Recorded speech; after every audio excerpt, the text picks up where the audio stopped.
How much you stay on, man?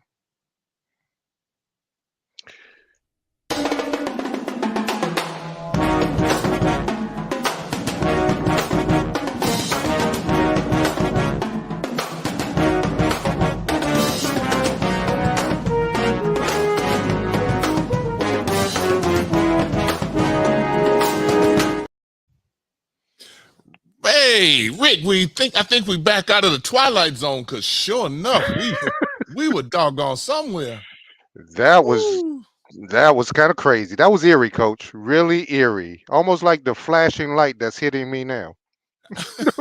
I'm telling you, is it Friday the 13th? Because I'm telling you, man, this is just a weird day. Why am I a verbal host? I love helping bring people together, especially people who haven't seen each other in a while. Rick, I don't have a clue. It's a great business to be in. Rick, I don't have a clue. What? Wait a minute. Are we being sabotaged here? Maybe who's sabotaging us? What's going on here? Why? What's really going on? I don't know, Coach. I tell you, the Lakers lose a game and everything wants to go crazy.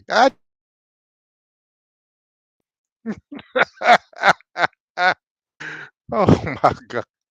I can't take it today. Hey, folks, that's how you know we're on live TV. We're live here, and we're still gonna give it. We still gonna give it to you straight, no chaser. And hey, stay with us because you're gonna enjoy it. I told you, we always got something new for you, Coach. Coach.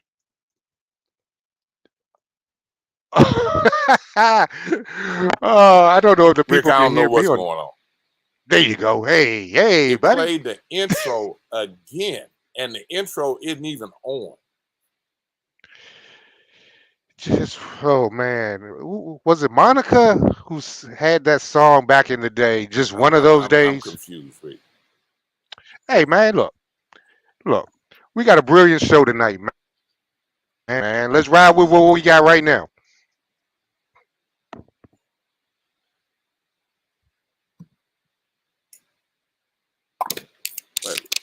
You got to ride with Coach? Something, because this is really crazy, Rick. Yeah, I'm confused. We changing as we go. Stuff is just going all crazy. I'm like, what is really going on here? I don't know, and I'm just going to keep moving and grooving. That's all we can do, man. I'm done. Can you hear me? No. I hear you, Eric. I hear you. Yes. Rick. Oh no. Coach McCullum, can you hear us? Yes. I see. I got Coach McCullum good, and but Rick, you don't have me. Have you? Wow, this is just crazy. Coach McCullum, hey, look, you yes. The only thing I could say is it's almost like shades of old time coaching at FAMU when you're in Gaither Gym homecoming, and see, you didn't know because you had lost us in it. And it's homecoming week and you practicing, and all of a sudden they start rolling the scaffold out in the middle of the floor. They start setting up the tray, start setting up the stage while you're in the middle of practice. You have to have been there to know that actually happens like that. See, you don't have that problem now, but I believe you. He said, I believe you. Oh my goodness, Coach! Well, welcome to our Twilight show, because we just got all kind of stuff going. We've been doing this 10 years. We have never had the number of electrical problems that we having with the show. Is running audio that we not even putting on, and we just rolling with it. So I'm like, wow, we still are glad that you with us and that you patient. You know, I guess it's like going to see a kid play and you drive like Dickens to get there to find out the game been moved to another location. Been there, done that, or canceled. Or canceled, huh? Yes. Coach. My very first year in college coaching, I'm at South Alabama. And so I drive over to Mississippi Valley in a rainstorm. Now, there's no GPS. I don't have the best vision. Didn't know where I was going. And the opponent was Texas Southern. I get to Illa Bean, I get to campus, and everything is black. Game canceled. Are you serious?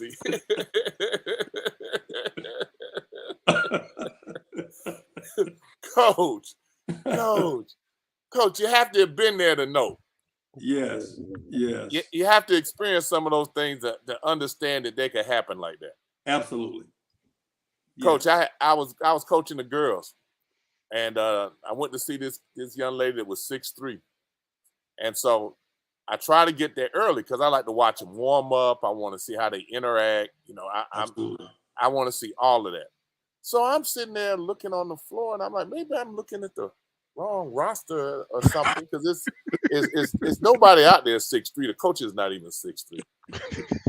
So I go down to the coach, and I'm like, Coach, where's your 6'3" girl? And he's talking about, no, that's her number 12. So I already know it's going to be an issue because that's a guard number. So I look around. I said, Coach, she's about 5'6", 5'5" at best, maybe 5'6" at best. I said, no way she's 6. Coach, if I told you she was 6'3", you wouldn't have came. If I didn't tell you her real height, you wouldn't have came. I said, Coach, I'm not here. Don't even act like I'm here. And I turned and walked my butt out the door. Coach, I was so hot. True stories of coaches of the coaching saga. Wow. Oh, hey, Coach, tell them we could share these stories and go on and on about the different things you've experienced. Wow. But I'm glad you stayed with us. Thank you, Coach McCullum, for staying with us here. Wow. Thank you for having me. Oh, Coach, it's always our pleasure to have you on. And we so off kilter with how we normally do. And one of the things that we always talk about, we always do a Did You Know segment. And I had you as one of the things, did you know? I was going to ask Rick. And I'm going to say, Rick, did you know that we got a program that's graduated 100% of the kids that they've recruited? No. That's not true. We all but one. Wow. Yes. Say all but one. Yes. Coach, that still puts you at about 85, 90%. Yes. Okay. So still, the one, quite frankly, just did not want to. But again, I feel very, very good about that. And as you all know, we are one of those institutions that's put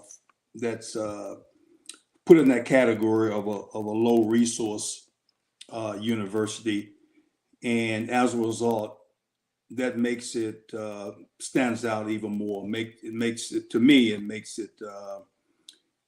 even greater, more worthwhile. Just given sometimes the things that we have to overcome. But again, at the end of the day, when you see that young man walk across the stage, it looks like we look, and we know the challenges that lie ahead in life, then I dare say it makes it all worth it. Coach, all of that is a part of the program and a part of the ministry that you do as coaches. As you take our young men and our young women, whatever the case may be, and try to prepare them for what they're going to face. As coaches, especially black male coaches, black female coaches, trying to teach people who look like us and prepare them, and a lot of times our athletes, you get some that feel entitled. And so you already have some things that you have to work with to let them know that once they walk off that athletic field, they're no longer entitled, and they actually become objects. So it's some things that you have to do to prepare them for that, because a lot of them haven't really dealt with the realities of life. Absolutely. And even those who unfortunately come from backgrounds that, back in our day, while the odds were still great against them, that we weren't supposed to achieve or be successful. What we're dealing with a lot in today's landscape, even those kids, they've had it so easy until it still is more challenging than it should be, just because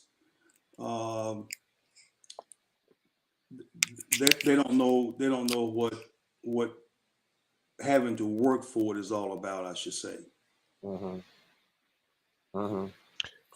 And How do you instill? Oh, I'm sorry, go Coach. ahead, Rick. No, Rick, No, go ahead, please. I was saying, how do you instill that into them, then, Coach?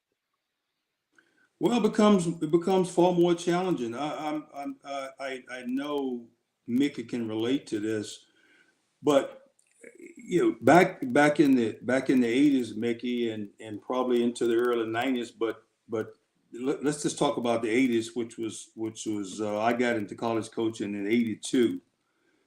And Mick, I'm sure you remember this. One of the big things that coaches used to help entice, or I should say, appeal and attract outstanding players was a great summer job.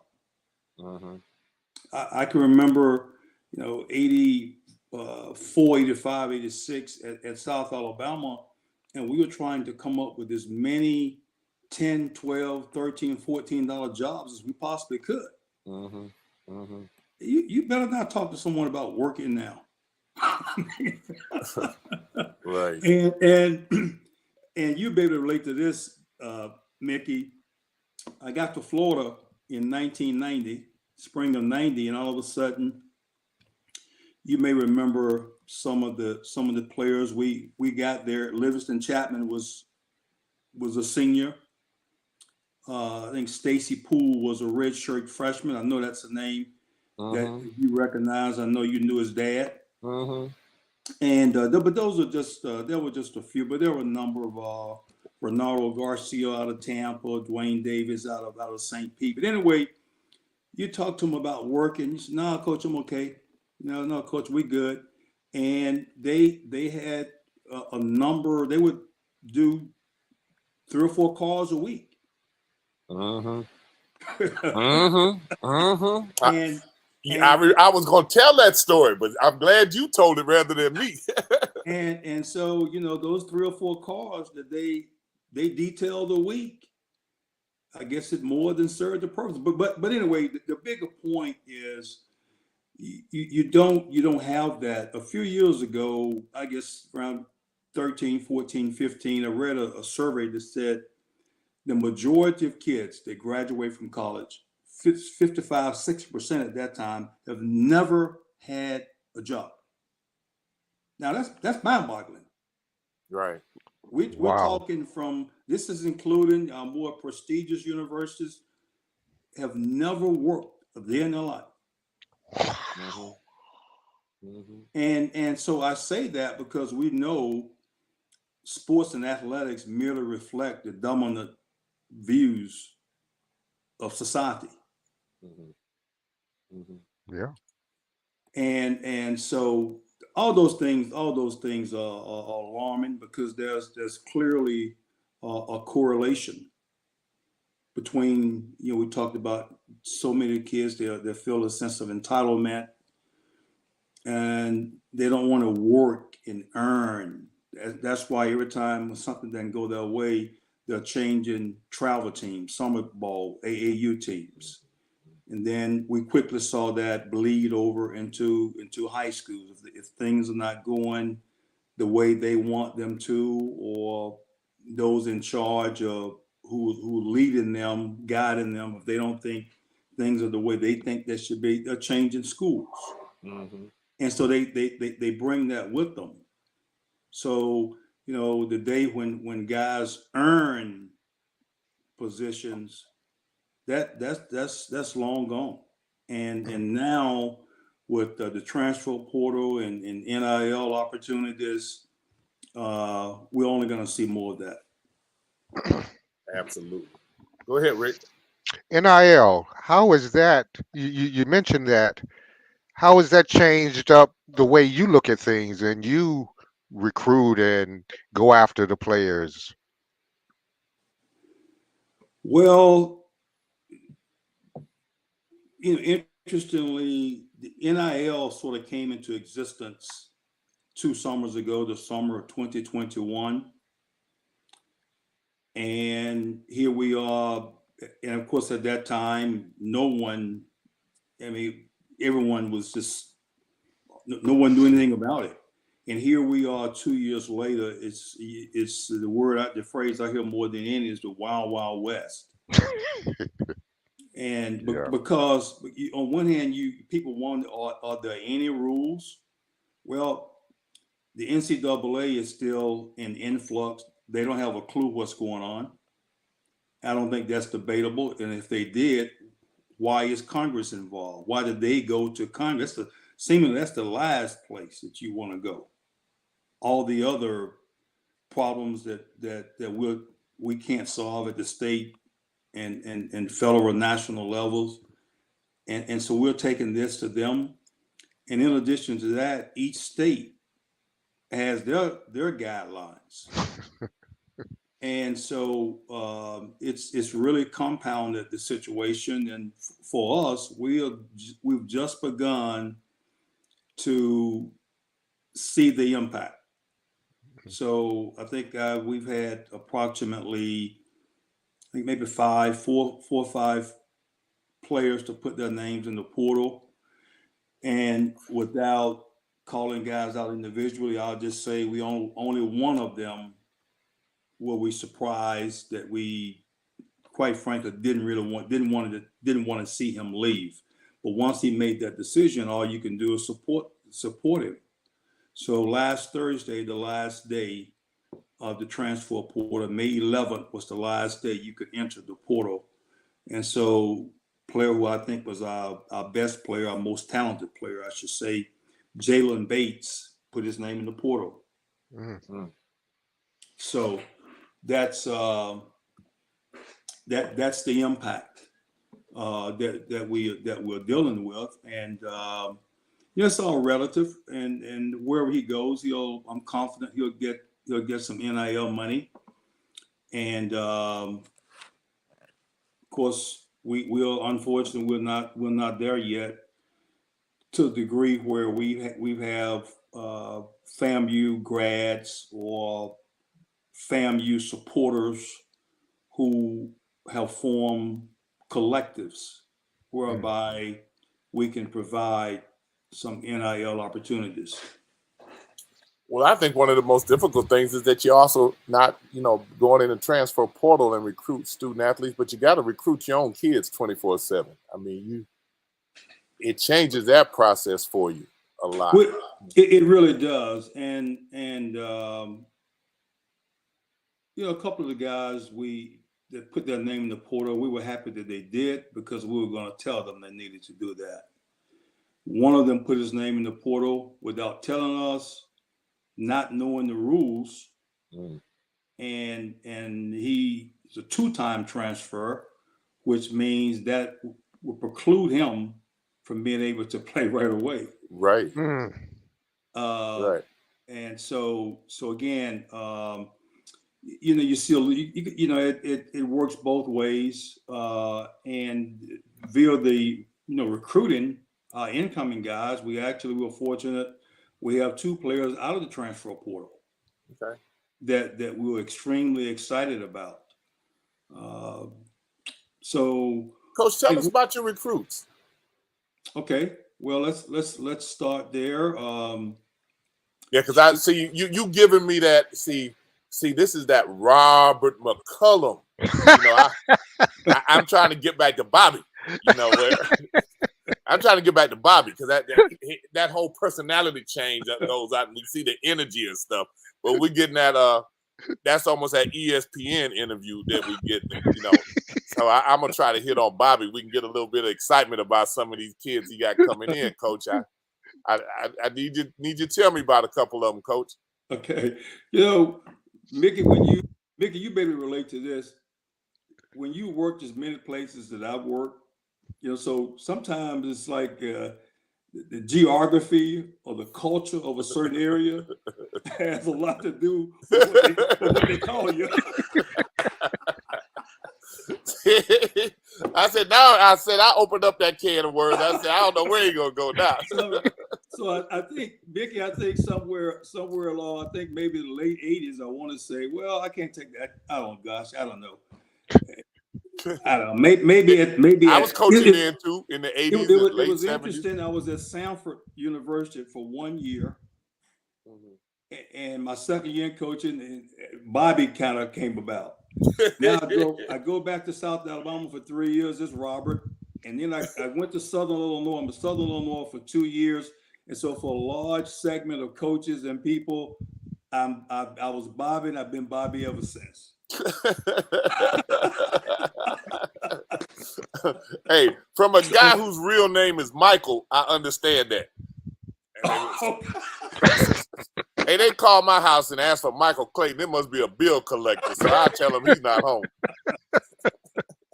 That's it. Who they asked to speak to? Michael Clayton. Sorry, he's not here. Who is this he's speaking to? I said his cousin.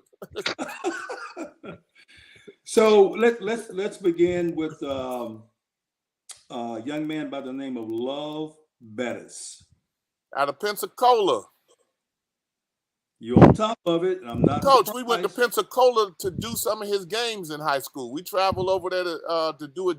Spent 2 days doing jamborees to cover him his senior year. You're on top of it. I'm not surprised. Played at Tate High School. Mm-hmm. Little guy, real quick. Of course, he came out right in the heart of COVID. Yeah. He signed at Coffeyville Community College, and of course, all the way back to the mid-90s, the players that played from Pensacola there was a young man, Cedric. I can't think of Cedric's last name now, who went from Coffeyville to South Florida, and all of us remember Reggie Evans, one of the best rebounders ever. So Love played for Reggie. Reggie recommended him to Coffeyville, same coach, and Love goes to Coffeyville. He's a starting point guard. Went to the Nationals. Won the national championship. Yeah. Along with the player who University of Florida just lost, the NIT MVP from North Texas, that chose Kansas State over Florida a week ago. Those were they were the backcourt mates on that national championship team. He signed with North Carolina A&T, and they also signed the young man Cam.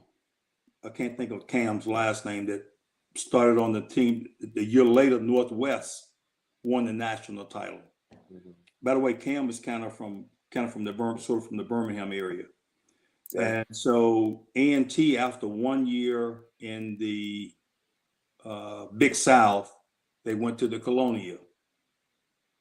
And the coach felt that there weren't any small guards in that league, so he had trouble playing both of them together. But anyway, we're really excited to get Love. He can shoot the basketball, really good coming off 2 dribble jumpers with or without a ball screen, and he can just really pressure the ball 94 feet. Mm-hmm. And that old cliche, that common phrase we love to hear as coaches, he's a gym rat. I think that's true in every sense of the word. The number of times, I don't know if I ever called him and he's in his room. Okay. Every time I call, he's in the gym, 9 o'clock, 10 o'clock at night.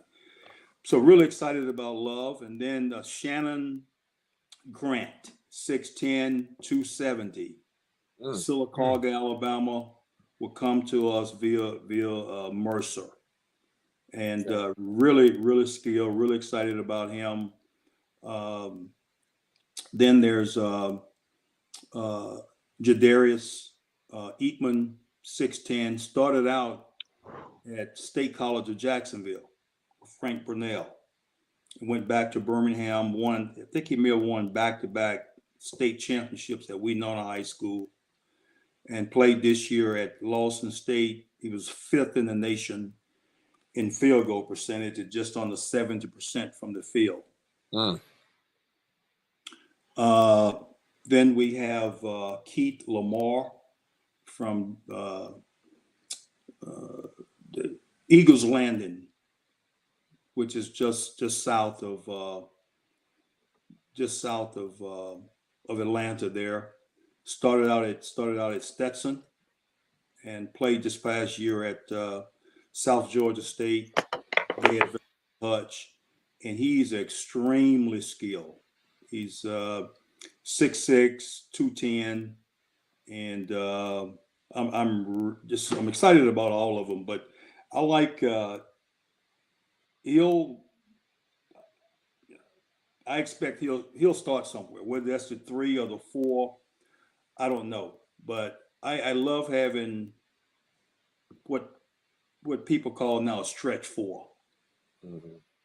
And so he's that skill that he's going to be a big plus. So I'm really excited about those 4 guys, and we just have a commitment from a kid from Pensacola Junior College, Roderick Coffey. Coach, that's about 5 kids right there, isn't it? Yes, it's exactly 5. You completely retooled. Yes, and we'll add 1 or 2 more. Yes. Coach, tell me what you feel like the biggest difference is in the SWAC and the MEAC. Mickey, I don't know that there is a noticeable difference. Well, I don't know that I can just 2 years, my first year in the SWAC, I felt it was very similar to my first year in the MEAC, which was just unbelievable. My first year in the MEAC, let's remember, Hampton was still in the league. Hampton and Savannah State. And so my first year in the league, that was a 3-way tie for first place. Bethune, Hampton, and Savannah State. The league was so deep, so athletic. The SWAC's athleticism is just outstanding. And I like to think that's going to be a constant. The teams in the MEAC tend to, I don't want this to be interpreted the wrong way, but I think perhaps you may see, I don't know, just maybe a little bit greater skill set overall. The preparation, our staff and I talk about this often, the preparation is totally different. In the MEAC, you have to prepare for coaches running a lot more stuff.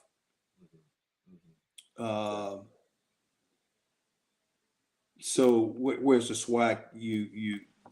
It's a little, you get a little bit of both, but not to the degree that you do in the MEAC. Yeah, because that Horace Broadnax was coaching at Savannah State, and he had those guys going pretty good over there. Well, he had a unique style, and it was one he pressed full court. It was maybe the best way I can explain it was a lot like kind of what Rick Pitino did for a while there. His Providence days, and then his stretch at Kentucky. He had it going there at Kentucky. I mean, my gosh. He pressed full court, and most of the guys, they had the ability and the freedom to shoot threes. And so when you played Savannah State with Horace, you expected if they put up 43s, that wasn't you didn't want to be caught off guard. Right, because they liable to do that on any given night. Any given night. Yeah. But now if you would beat the press, you were gonna get a good look too. Right. But you better be ready for that press because he's gonna come at you with it. Absolutely. Coach, one of our regular sports divas said they want to know when the FAMU basketball schedule coming out. So they ready for some Rattler basketball. Well, you're always glad hearing that. I'll just mention one date here, and the date is not ideal by any stretch, but Oregon, the Ducks are coming in on a Monday night, November 20th. I know it's not ideal. It's the Monday after the Classic, the Monday before homecoming, but it is what it is. We can't do anything about the date. So hopefully we'll have enough, fans, enough basketball lovers that will want to come out and support us and see us play Oregon. Wait, Coach. Oregon is coming to Gaither. I mean to Lawson. Yes. That's big. That's big time. It's part of the Legacy Classic, the Pac-12 versus SWAC Challenge, and of course, don't ask me how they went about matching you up. I guess this matchup was kind of a one they just felt just seemingly because I'd worked at Oregon prior to coming here. Because early on we were led to believe somehow that USC would be the team that we would play, but anyway, so we excited about that one, and it's just important for a number of reasons. It should not need any explanation whatsoever. But I will say this: one of the things that's really disappointing is that I don't feel that those games have been promoted and sold from the SWAC's perspective, from our standpoint, when it's our home game, as they should have. Case in point, while Grambling beat Colorado last year, there were less than 900 people at the game. That doesn't bode well. A Friday night. Wow, on a Friday night, huh? Yeah, I mean, anyway. Coach, you talked a few minutes ago, and as he Sports Diva said, what's that date again? But November 20th. Okay. You talked about being at different places and understanding the culture, and this is Mickey Clayton talking. It's different at FAMU. They didn't want us to schedule any basketball games home until after January. So we actually had, when I was coaching the women, we had an 8-team tournament and we had a sponsor for it. And we had a sponsor for the tournament. I mean, and we had the top women's programs coming in, at least all the top HBCU programs had a sponsor. Jake Gaither Gym was full. And they wanted us not to have the tournament because people needed a break between football season and basketball season to get started. This is me talking. So when you say that, it's almost like that. People tend not to get involved because historically they don't until January.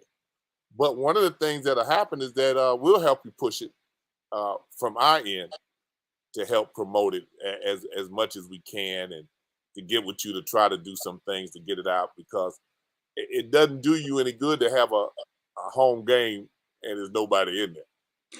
Absolutely. Mickey, I don't know if you realize what you just brought up is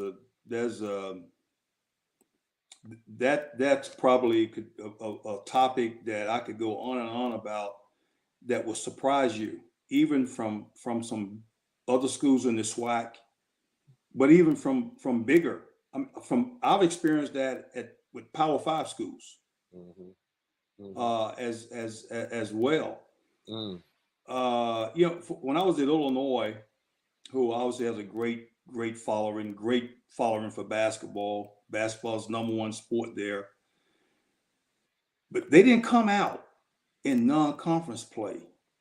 And I remember we had Texas in one year. Texas was loaded. Just had an unbelievable freshman class.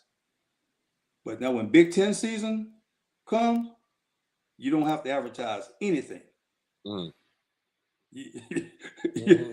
But Mike Davis, whom you know, was at Texas Southern for a number of years. He did not play any home games because he said no one was going to come. See? So he played no home games until conference play, and he may be 1-11 or 0-12. But when they got in conference play, you couldn't tell. Right. He often played no home games, no non-conference home games. And of course, as you know, Mickey, that's very, very difficult because given the number of guarantee games we play, that can wear on the guys. And there's nothing more important than the players having confidence. You also want your fans to have kind of gotten a sample, seen the guys before conference play starts. So that's I certainly can relate to what you're saying, but that's a very important time, a stretch there. My second year here, Mickey, we actually played a doubleheader. We played Tuskegee prior to a football. And I remember that. And I thought it worked well. And I was going to say, I thought you drew pretty good for that. We did. Okay. We did. And more importantly, we won. But because Coach, that might almost be something you might want to revisit there if you get an opportunity. Well, yes, that's a great point, and it's certainly something that we try to look at annually. But the importance of guarantee games, but playing them early. So now NCAA moved away from the season opener being on the weekend because you're going right up against the heart of football, the SEC conference. Everyone is right kind of in the middle, winding down to that, the conference titles. And so if you open it up, then your game is getting lost.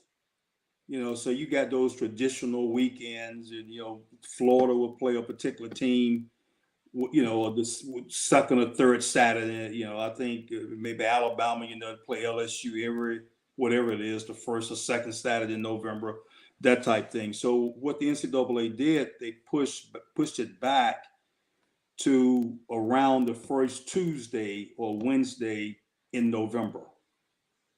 So early week. So it won't, just go up against football. Well, Coach, tell me, are you going to open with the Midnight Madness theme again, or do that again, or? That I think that's sort of lost its luster. We would like to do something of that nature to kind of get the fans out. But what I was going to mention was that because of that early game. So like last year we opened up in Oregon. So since we were so far away, we said, let's try and play as many guaranteed games on one trip. So we got 3 guaranteed games on one trip. Right. But what that did, that precluded that weekend, that we could open up at home. So there's a possibility this year that we haven't ruled it out. So it's a possibility that it could work this year. Okay. So we'll open up at Nebraska, and then come home and here take a look here in the next week or so and see if that's possible. Yeah, I got a text sent to me about asking the question about Midnight Madness, and they've already responded. I said, no, that hadn't lost its luster. They said, no, it had lost its luster. Kentucky and Kansas try to do something similar. And of course, the other thing, we start practice now so much earlier. When you were referencing, Mick, that date was locked in. That date was October 15th. 15th. Right. And then you moved to whatever that Friday was closest to. Right. And So, but still, there's still some other ways that you can sort of try to create some excitement, some enthusiasm for what we do. Coach, I'm real big on tradition, you know, and we get away from doing things because it doesn't catch maybe like we thought it was, or we change administrations, or we change ideology, and things just get away. And with basketball, it's so hard to have something to hold on to get continuity. Because I'm a basketball guy, I'm a basketball fan, you know, but it's so hard to get it going. And in the time that you slip just a little, and it's nothing against football, but football will fight. And if you don't get something going, it'll be established and everybody will get involved with it. And with basketball, men and women, you have to kind of establish some things to carve that niche out and then let it grow from there. You know, I know I'm speaking to the choir, but I know that it's a man, it's a rough road to try to get that interest, especially when you're on the road. And different people do it different, Coach. You know, some people have it arranged with guarantees where some of it come back to help the team, or allow to help pay the staff, or to help the program. And then you have some that goes in the general budget, and some you got an amount you got to make. And I'm not asking you to comment on it. I'm just saying that, you know, those guarantees. And so you could end up, a lot of coaches that might play 10 or 11 on the road, you know, they taking those beatings, but some of that money comes back to the basketball program. For them to be able to do some things that they need to do to recruit, or even pay coaches, or whatever. So it's just a different animal, and it takes a lot to get your guys right after they take that abuse for 9, 10 games. It's hard to get them right. Well, obviously, Mick, you know, you have the unique perspective that you can talk intelligently about these topics, not only as a fan, but you've sat in that seat, right? And so right. you know both sides of it. Yeah.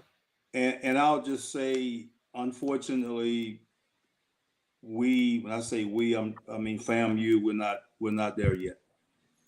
Oh, hey, Coach, that's why I was saying it. See that? Right. Well, again, I'm not gonna elaborate, but at the same time, I'm not gonna lie. Mm-hmm. That I'm not gonna do. We're not there yet. But I will tell you this: those programs, and I'm going to reference HBCUs now, but I also want to make it clear, HBCUs are not the only schools that have to play guarantee games. Mm-hmm. North Florida could not exist without guarantee games. They don't play quite as many as we play, but they would play more than what the average person would think they play. I think they do, yeah. But how the schools, the HBCU programs are getting ahead, their ability to do exactly what you said, for a percentage of that money to come back into the program. I referenced Mike Davis and Texas Southern a number. Mike had that going very early on. I think maybe T. Harvey maybe was there even before him.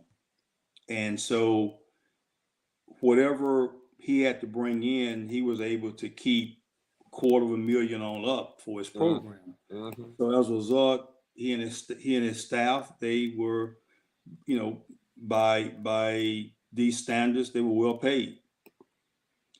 He took the job he left to go to University of Detroit Mercy. Johnny Jones came in, same situation. And he has his staff. He has as many positions as Florida, Florida State, Georgia, because of the flexibility that he has to use guarantee money. Mo Williams at Jackson State now, similar. And so, hopefully, sooner rather than later, we can get there, and it's going to become more and more important that it's sooner rather than later.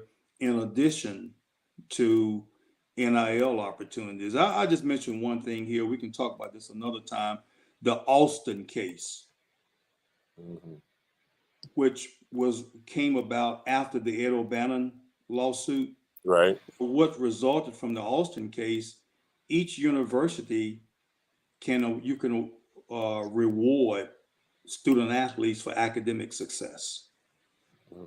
Each school gets to set their own standards. And I think it's a little less than $6,000 a year is the max that you allowed. But if you some of the smaller schools who lack in the NIL opportunities, that or even in addition to what should be better than being able to reward student athletes for academic success. And again, you get to set the parameters. If you want to say 3.5 or 3.2 or what have you, you get to do it. You also you don't have to, one sport doesn't have to get the same as the next sport. But again, that's something that I think that our administration has discussed, and hopefully that's something that can happen in the near future. Coach, I need to ask you something else a little bit off the topic a little bit. We got a situation going on now. We're all basketball fans on the show right here. We're watching the NBA playoffs. Coach, they pushed some people off the cliff this year that have been coach of the year, that have been had won championships, NBA titles, and they haven't wasted a minute's time. I mean, it's like the game ended Sunday at 4:55. They were out by 9 o'clock that night. I mean, and it wasn't black, white. They got rid of people that two of your main starters out. Didn't mean a thing. They rolled them out. You get a new owner in. They decide they don't like the coach. Roll them out. Coach, as unpredictable as this doggone NBA season was, it has just been amazing how quickly they have gotten rid of some of these coaches. It really is, and I think what's happened in Phoenix is just an example of you can't take anything for granted. I was more surprised by Monty Williams, Phoenix, maybe than I was with Doc. I was just because, again, Phoenix was a mess before he got there. Yes. I mean, hey, Mick, it's not like someone passed the baton to him and he was way ahead when he got the baton. Right. Exactly. Exactly. And so, but again, I think we have to factor in a new ownership, very, very recent, less than a year. I think you have to factor that in. And as you know, Mickey, all too well, that's one of the biggest differences in college basketball, even college football versus professional basketball and football. In college, it tends to be more about the coach, more often than not. Mm-hmm. Mm-hmm. In professional sports, it's more about the player. Right. Right. And so you, as a coach, your first and second and third and fourth and fifth priority better be, you better win the respect and adoration and admiration of your team's best player, top two players. And that has to be a constant. Right. One of my good friends stepped down actually a couple of months ago, Dwayne Casey. Okay. Head coach of the Detroit Pistons. But when he was with Minnesota, when KG was still there, I went up and spent 3 or 4 days with him. And I mean, to say he went out of his way to win over KG was an understatement. I mean, he'd been in the NBA for a while. He had been with Seattle, with Milwaukee, with Seattle when they lost to where was it? Maybe the second year of MJ's three-peat. But he'd been with Seattle. He had been with Dallas. Matter of fact, he was credited with a lot of the defense that Dallas played when they beat Miami, LeBron's first year in Miami. So, but anyway, I that opened. Not I had heard that, but I saw that myself with my own eyes for 3 days. Right. And so, anytime you don't have that or you lose that, and then you have some other unique situations. The general manager with Philadelphia, he and James Harden have had a previous relationship, right? And so seemingly that's sort of where he planted his stake in James Harden. Looking at Embiid's body language and the things he said after the game, you can tell that he had a good relationship with Doc, seemingly. But again, it just goes back. You sometimes you're only as good as your last game. But I want to add one more thing, Mickey. Now this brings into play what you and Rick do. I know it's a bit different stage, but you're still the media. Okay. All right. So it just seems to me the media, and I know they got a job to do, but they're constant. It's like Doc has become the whipping boy. Now, Mick, I'm not asking you to agree or disagree, but surely you've noticed that. Well, Doc kind of saved Philadelphia. They were a dysfunctional group really bad before he got there. Yeah. And he kind of straightened them out a lot. Sure. But they kept talking about, the more I listen to them talk about him in game 7s and this, talking about what you're saying with media, I say, you know what? They starting to write an epitaph. And they beginning to get people to turn against him in terms of what he does. And see, I never thought that Harden, he probably played the best 2 games I remember in the playoffs ever for him, because he has been the vanishing king,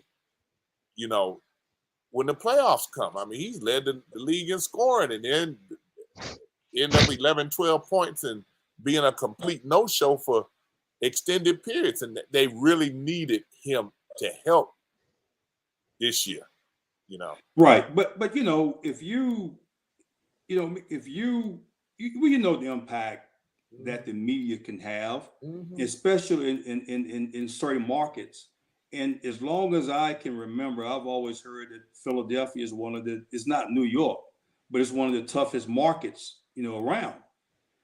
And all I know, to your point about how quickly that happened,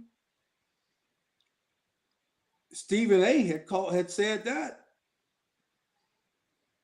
really early, maybe 2 days before the game, right after they lost game, when they didn't win game 6 at home. He'd already said that. Yeah. But so a lot of times with this local or national media, sometimes it good, bad, and different. It resonates. But back to your point, the what's his Fultz kid that was with Orlando most recently. Well, my last year at Oregon, he was a freshman for University of Washington. Team didn't make postseason play. He's first overall pick. Let's now look, Rick. I don't know if you remember this, Rick, but I don't know if you're ready for this. They took him over Jason Tatum, Rick. Yep. Oh, I remember. Okay. Yep. And I think we know it now, but it had to exist back then. To me, I've never bought into Ben Simmons. That's just me. Right. When right. He was Mick, it seemed like he was doing what they call it. What's that load? He was doing load management at LSU. Think about it. Yeah. He threw in the towel at LSU. And Coach, I'm gonna add something to what you said about media. I had a reporter here in the city sit in my office and tell me, Rick, he already know what's coming. He told me that they get raises and promotions out of getting coaches fired. Who the media? Local media here in the city of Tallahassee told me that. Wow. I See, sat there in my office and told me that. Mind you, he then tried to get a job with me as my assistant coach. What? Yeah, and I haven't asked already told you that. right. Well, you know what? I would like to say for the record, it I wasn't have- me. Mickey, you know what? When you can tell me, I got an idea, but you can tell me off air what you told him.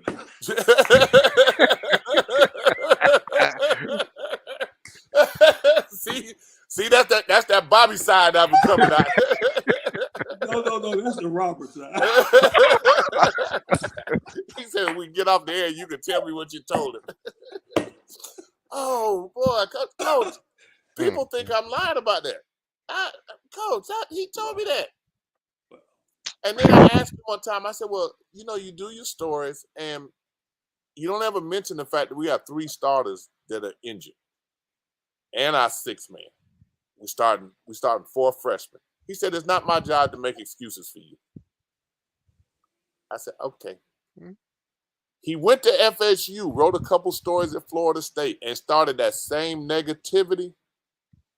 FSU alumni told him that he was going to stop that or they were going to get rid of him. Mm-hmm. And that stopped it. He didn't do it. In fact, Leonard Hamilton was the coach over there. And he was, during that little time, he was trying to get settled in, and he tried to say something negative about Coach Hamilton. And the FSU fans hadn't really warmed up to him yet. But because he was negative, they warmed up to him. And they were like, no, you not going to come over here and say anything about our coaches. That's just not going to happen. And he, in about 4 months, he was gone.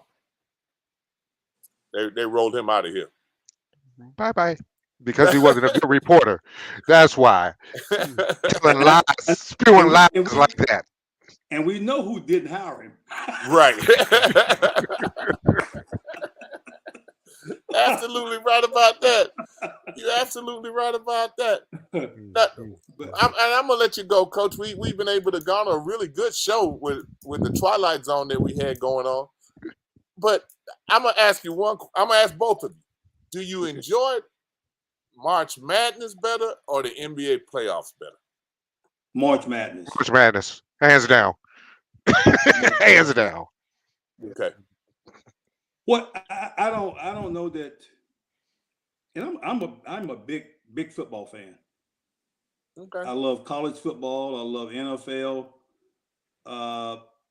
It's hard to beat March Madness. Hard to beat.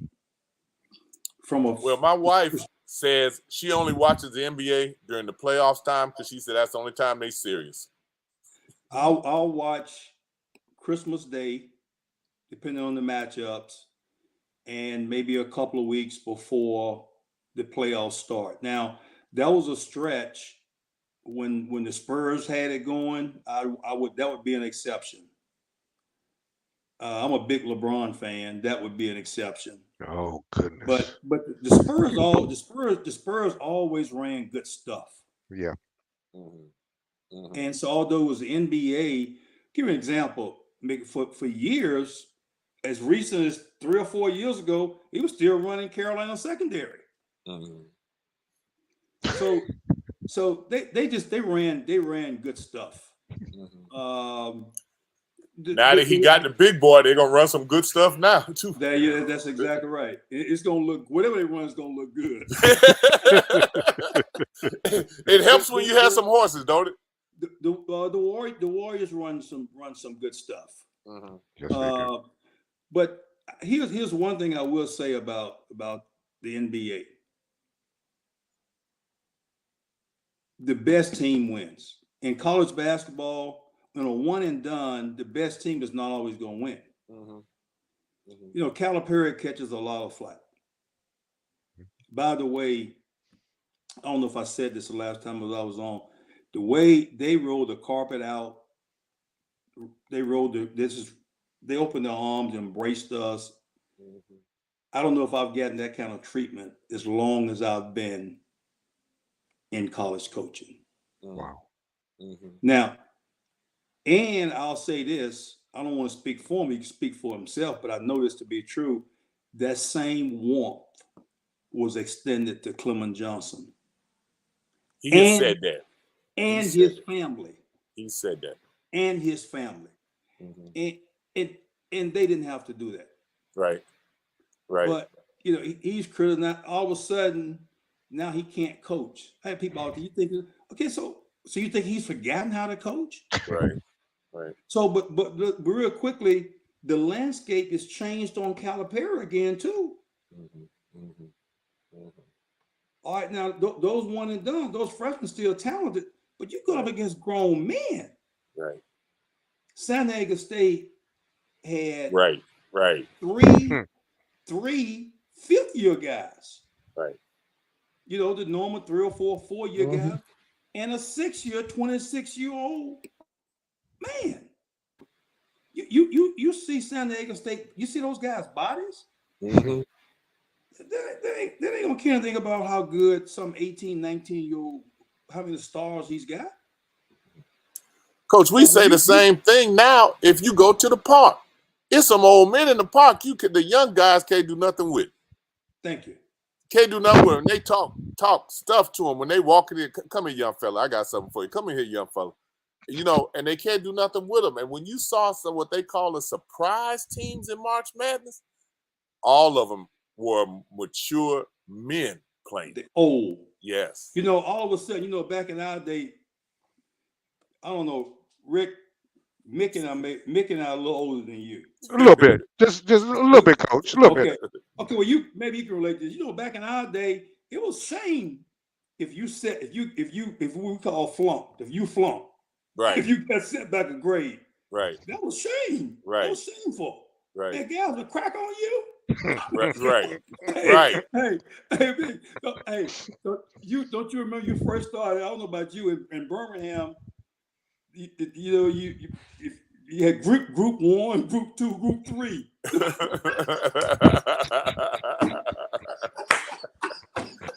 Look at it.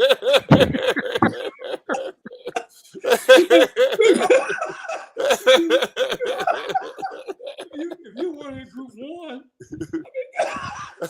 look at it. Look at Coach.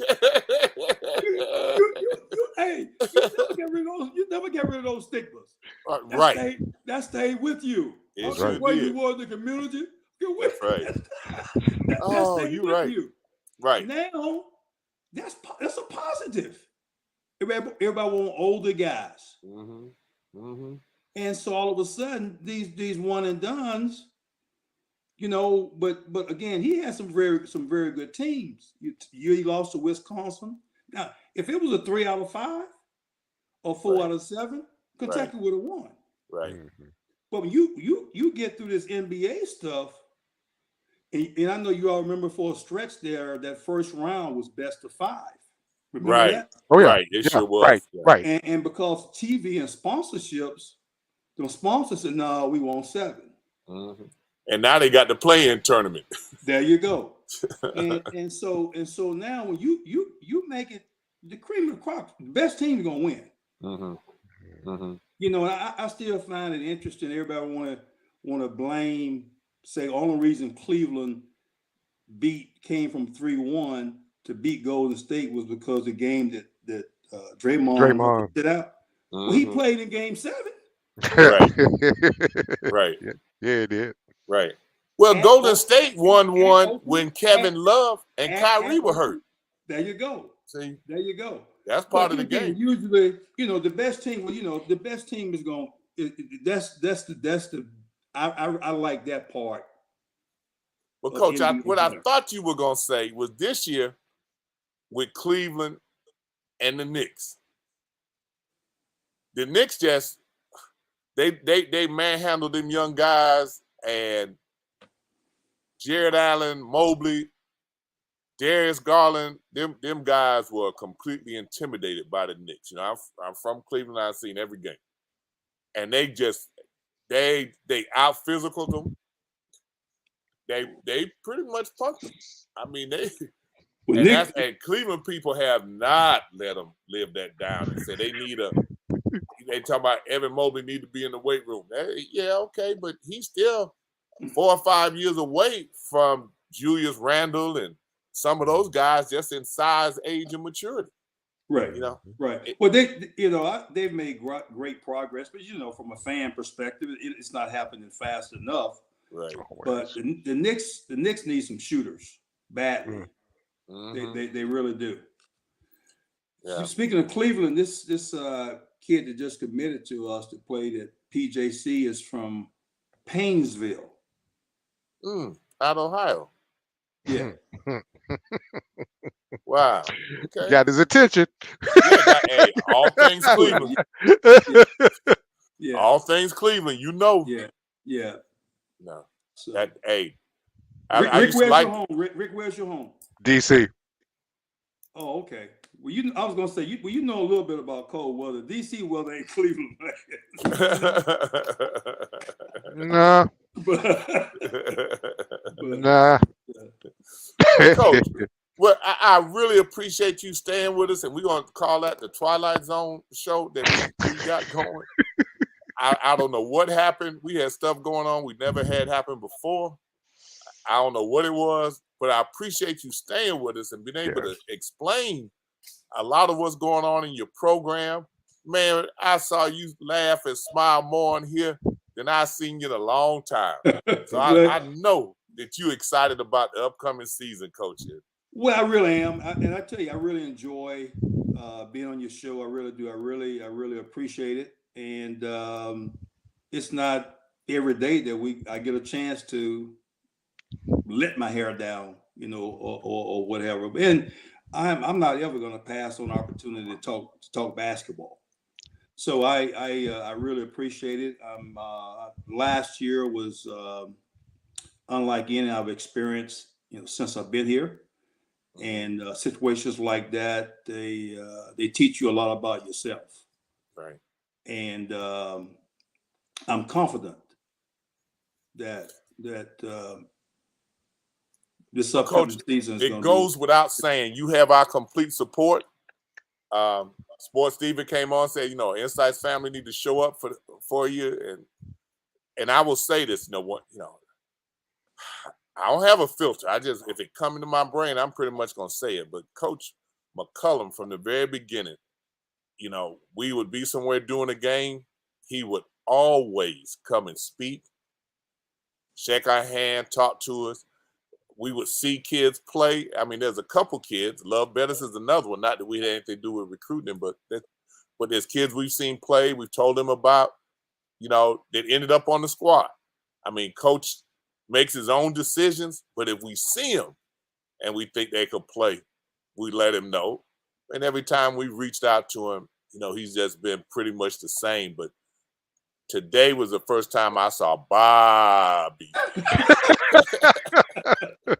I want to give a shout out to some of the local players. Okay.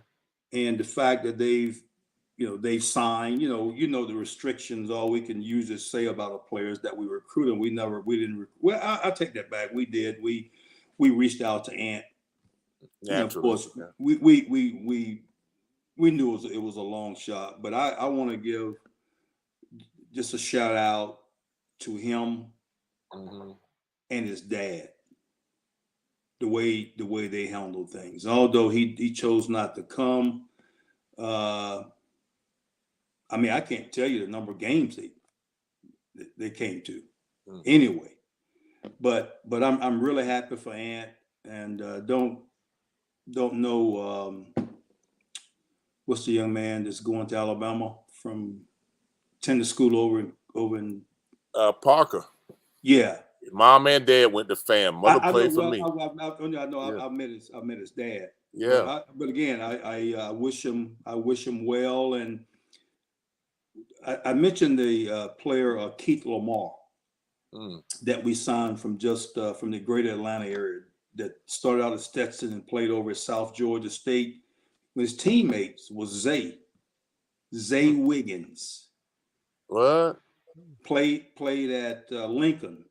Mm-hmm. So Zay stayed at, because of COVID, a number of kids that were in junior college, a year they weren't seen because you couldn't go out. So there was lost opportunities. So for that reason, a number of them stayed an additional year. He was one that did that. And so a couple of people had reached out to us about him during the season. So when I was over there to look at this young Keith Lamar that we signed, he was that unbelievable student. Interesting story. Cornell reached out to, yes, a junior college player. Over the years, Cornell, that's been, every, 3, 4, 5, 10 years, Cornell will have a junior college player. Of course, you've got to have all of your ducks in a row. You got to be a heck of an academic kid to go to Cornell from junior college. And the coach told me there was one course that he had not taken that's required, that ain't none of, we'll let you go without that. That's Ivy League. So as of last week, the coach thought he could very well end up signing with Texas A&M Corpus Christi. Okay. Yes, but so he's excelled both on the court and off the courts. He's a big time student. But so again, always happy to see our young people, especially local kids, to see them do well and have opportunities, because with the transfer portal and NIL opportunities, unfortunately, there's going to be fewer and fewer opportunities for high school kids. And back to the comment, the topic we discussed a short while ago about older, more mature players being more valuable. So, okay, who you going to take? You're going to take a high school guy that might come, maybe not. Or you're going to take a guy who's proven, who through a year, 2 or 3 years of Division I basketball, there's a greater, that track record is broader.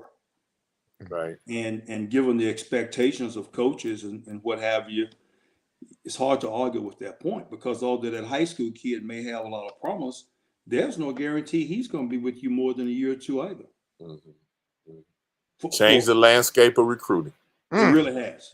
It really has. Ladies and gentlemen, you just heard it straight from our coach, Robert Bobby McCullum, head men's basketball coach at Florida A&M University. Only one that he had that didn't graduate, because we had wanted to make sure that we had mentioned that, because we don't think enough credit has been given to that outstanding achievement in student athletics today. To be able to do that, that's exemplary, Coach. And we take our hats off to you. The Insights family will continue to support you. We will try to get you on a little bit more often, so that maybe we don't talk as much about FAMU basketball. We just kick it about basketball and what's going on. Just chop it up some.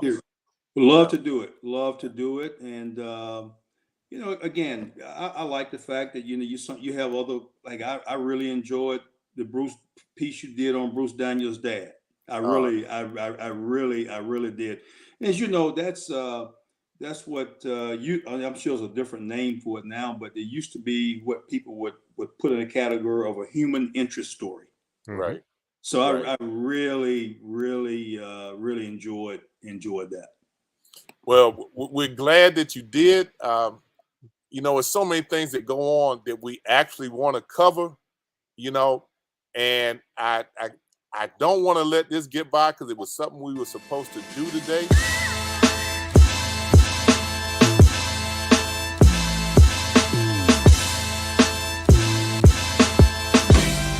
Marquise Bell, football safety for the Dallas Cowboys of the NFL, played collegiate football at Florida A&M.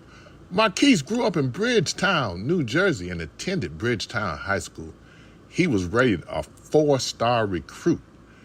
He was offered by Ohio State, Rutgers, and Virginia, and many others, before he decided to stay near home at the University of Maryland. He began his college career at Maryland, joined the team as an early enrollee. He was suspended entering his freshman season due to a violation of the team's code of conduct.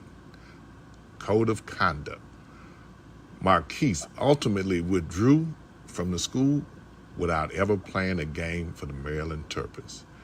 He transferred to Coffeyville Community College for the 2018 season. He made 52 tackles and 2 interceptions. After the season, he transferred to Florida A&M University for his remaining eligibility. Marquise redshirted until fall 2021.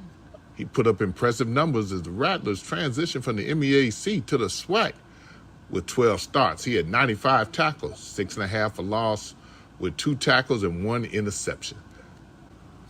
The defensive back was awarded first-team all-conference title and drew attention to himself for being an outstanding football player. He was one of 4 HBCU student-athletes invited to the 2022 NFL Scouting Combine. He had a point to prove.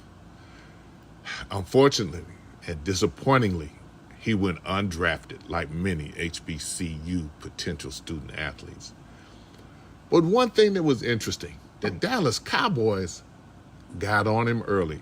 They were allowed to have 30 players that during the draft, they could bring to campus, talk to, get a chance to get to know him.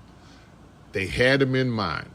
And immediately as the draft ended, they got on the phone and recruited him. They wanted him as an undrafted free agent. Cowboys defensive coordinator Dan Quinn told Cowboys Wire USA Today that he loved Bell's multi-skill quality. He said he was really pushing for them to draft him as a linebacker.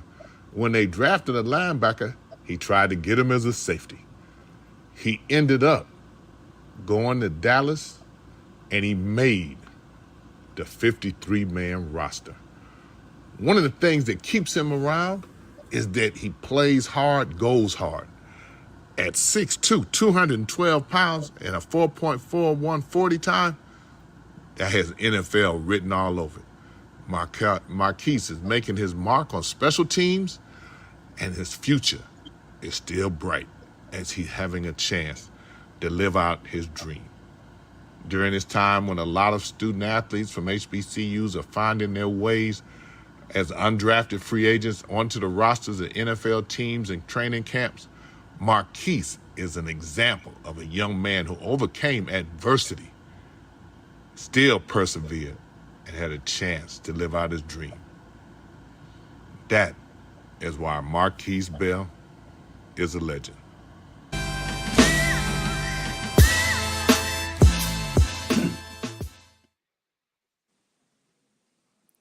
Just something we had to do. That's well done. Well done. Well done. Well, Coach, we appreciate you. You know, before we get too far, we might have one of your former players who from Pensacola, might have him as a remembering the legend, MJ Randolph.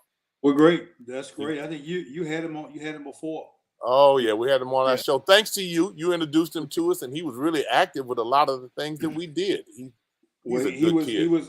He was also, what comes as a surprise, he was active in the recruitment of Love Betters too. Wow, that's great. Boy, that Pensacola connection is really pretty strong. It really is. Yes. You know. So, Coach, we appreciate you. And again, we're gonna get you back as soon as we can. Shoot, we might not be too long. Might get us a special about the NBA Finals, but which isn't far away. Well, as you know, there's so many topics that we could discuss that I trust that the audience would be interested in. And Bobby, I'm scared of you, Bobby. Hey, you gotta go. For example, Ja Morant. We hadn't even touched him yet, and this show coming up. That's a heavy topic.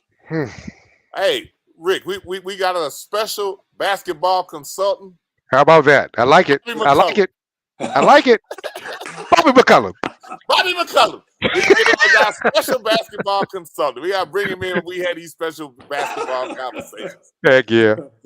We appreciate you, Coach, and we will Thanks, have you Coach. on real soon. Thanks so much, guys. I appreciate it. Appreciate All right. you. Stay up to date with the latest from Insights. Visit our website at insights.com. 2 I's in the middle, INSIIGHTS.com. Insights is a copyright of Mac4 Enterprises, a Florida corporation. This broadcast is produced under the exclusive ownership of Mac4 Enterprises. It is the intellectual property and trademark of Mac4 Enterprises. Comments of the host and other individual speakers on Insights represent their independent thoughts and representation. And Sports Steven said it might need to be a Cowboy for a minute. The Marquise out there, and then you got Isaiah out there. Hey, you can't shake your head like that. You gotta support the Rattlers. You gotta support the Rattlers. Oh, I support the Rattlers. I just don't support that team.